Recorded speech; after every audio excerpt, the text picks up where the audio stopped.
সুপ্রভাত বন্ধুরা, কেমন আছো সবাই? আশা করি খুব ভালো আছো। আমরাও ভালো আছি। অনেক দিন বাদে সিমলা থেকে ঘুরে আসার পর আবার একটা ফুড ব্লগ নিয়ে তোমাদের সামনে হাজির হয়ে গেছি।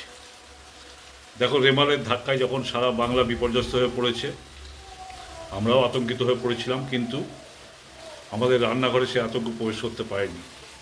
রান্নাঘর এবং রাঁধুনি দুজনেই পুরো চার্জ আপ হয়ে কাজে লেগে পড়েছে। আজকে সকালে ব্রেকফাস্ট হয়েছে হাতে গড়া রুটি, ভেন্ডি আলু সবজি এবং গরম গরম জিলাপি দিয়ে ব্রেকফাস্ট সেরেছি। তারপরে চলে এসেছি দুপুরের লাঞ্চ। চলো দেখে নেওয়া যাক দুপুরের লাঞ্চে কী কী মেনু আয়োজন করা হয়। বাহ, এত বিশাল আয়োজন করা হয়েছে আজকে দেখছি। চলো এক এক করে দেখে নেওয়া যাক কী কী আয়োজন আছে। এখানে আছে গোবিন্দভোগ চালের খিচুড়ি। বাহ, দারুণ, আমার খুব প্রিয় গোবিন্দভোগ চালের খিচুড়ি। তারপরে এখানে আছে আলু ভাজা, বেগুন ভাজা, পটল ভাজা, বেশ। তারপরে আছে ডিমের অমলেট এবং বড়া। তার সঙ্গে আছে ফুলকপি রোস্ট, আছে আমের চাটনি, পাঁপড়, আম এবং মিষ্টি দই। বাহ, রেমালের বাজারে তো লাঞ্চের মেনু ভালোই সাজানো হয়েছে। বাইরে যেমন মিষ্টি মধুর আবহাওয়া, তেমনই আজকে দুপুরের লাঞ্চও সুন্দর সুন্দর মেনু দিয়ে সাজানো হয়েছে। দেখো কত কী আয়োজন করা হয়েছে, যার জন্য তোমাদের আগেই বললাম যে রেমালের আবহাওয়ায়, রেমালের ধাক্কায় সারা বাংলা বিপর্যস্ত হলেও সেই আতঙ্ক আমাদের রান্নাঘরে এবং রাঁধুনিকে স্পর্শ করতে পারেনি। তার কারণে এই আবহাওয়ায় রাঁধুনি সম্পূর্ণ অন্য মেজাজে আজকে সকাল থেকে কাজে লেগে পড়েছিল।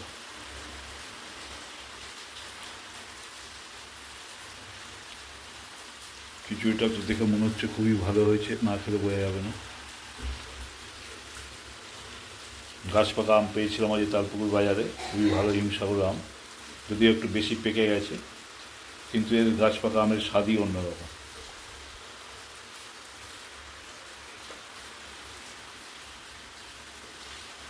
ঠিক আছে, চলো এবারে খাওয়া শুরু করা যাক, তবেই তো দেখা যাবে যে রান্না যেগুলো হয়েছে সেগুলোর টেস্ট কীরকম হয়েছে।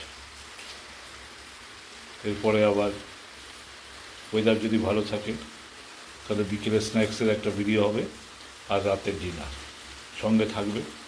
সারাদিনের ভিডিও আমি তোমাদের কাছে উপস্থিত করব। ধন্যবাদ বন্ধুরা। শুভ সন্ধ্যা বন্ধুরা, আমরা এখন আবার সান্ধ্যকালীন চায়ের আসরে বসে গেছি। এখানে দেখো মুড়িটা আমরা প্রথমে একটু ভেজে নিয়েছি, শুকনো কড়াইতে ভেজে নিয়েছি। তার সাথে আছে সেও ভাজা।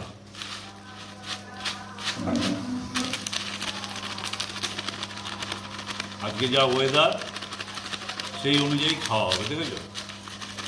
সেও ভাজা আছে, তার সাথে আছে চানাচুর, টক ঝাল মিষ্টি চানাচুর। দেখো, বাহ বাহ বাহ, এত মুড়ির থেকে চাট বেশি হয়ে গেল তো। হ্যাঁ, আচ্ছা, এর সাথে এবারে পড়বে বাদাম, সল্টেড বাদাম। দেখো,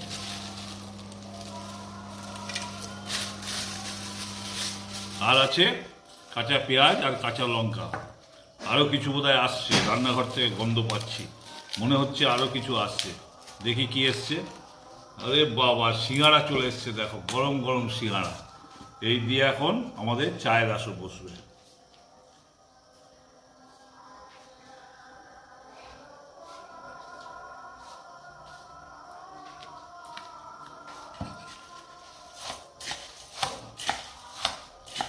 তার সাথে আবার শুকনো লঙ্কা ভাজা হয়েছে, দেখতে পাচ্ছ। এটা খাওয়ার পর এক কাপ গরম গরম চা অথবা কফি দিলে মনটা একদম ফুরফুরে হয়ে যাবে। তোমরা যদি সামনে থাকতে তোমাদেরও ইনভাইট করতাম। যাই হোক, ফোনের মাধ্যমেই দেখো আর কী করবে। ঠিক আছে, এরপর আবার আমাদের আজকে ডিনারের আয়োজন করা হচ্ছে। ডিনারে কী হচ্ছে জানি না এখনও, পরবর্তী ক্ষেত্রে তোমাদের জানাবো। ততক্ষণ সবাই ভালো থাকবে, ধন্যবাদ। দিনের শেষে রাত এসেছে, আমরাও আমাদের রাতের খাবার নিয়ে ডাইনিং টেবিলে বসে পড়েছি। দেখো রাতেও বিশাল আয়োজন, গরম গরম ফুলকো লুচি আছে, সাদা আলুর তরকারি আছে, বিভিন্ন ভাজাভুজি আছে, আমের চাটনি আছে, আর যেটা স্পেশাল আছে সেটা হচ্ছে মিষ্টি দইয়ের সাথে বোঁদে। এটা আমার একটা স্পেশাল খাবার, এটা আমার খুব একটা প্রিয় খাদ্য। মিষ্টির দইয়ের সাথে বোঁদেটা যদি মিশিয়ে খাওয়া হয় একটা আলাদা টেস্ট লাগে আমার। এই কটা লুচি আজকে আমাকে দিয়েছে, দেখো। জানি না এই কটা লুচির পর আবার ভাজতে হবে কি না। ওদিকে আবার ভাজাভুজি চলছে, বিভিন্ন আইটেম আছে। এদিকে লুচিগুলো তো সবই আমার লেগে যাবে মনে হচ্ছে। যাই হোক বন্ধুরা, আজকে সারাদিন সকাল থেকে নিয়ে রাত অবধি তোমাদের সাথে থাকলাম,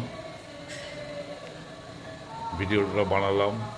তোমরা যারা এখনও চ্যানেলটিকে সাবস্ক্রাইব করোনি তারা চ্যানেলটি সাবস্ক্রাইব করবে এবং ভিডিওটিতে বেশি বেশি করে লাইক এবং শেয়ার দেবে। ভালো থাকবে, সুস্থ থাকবে, শুভরাত্রি।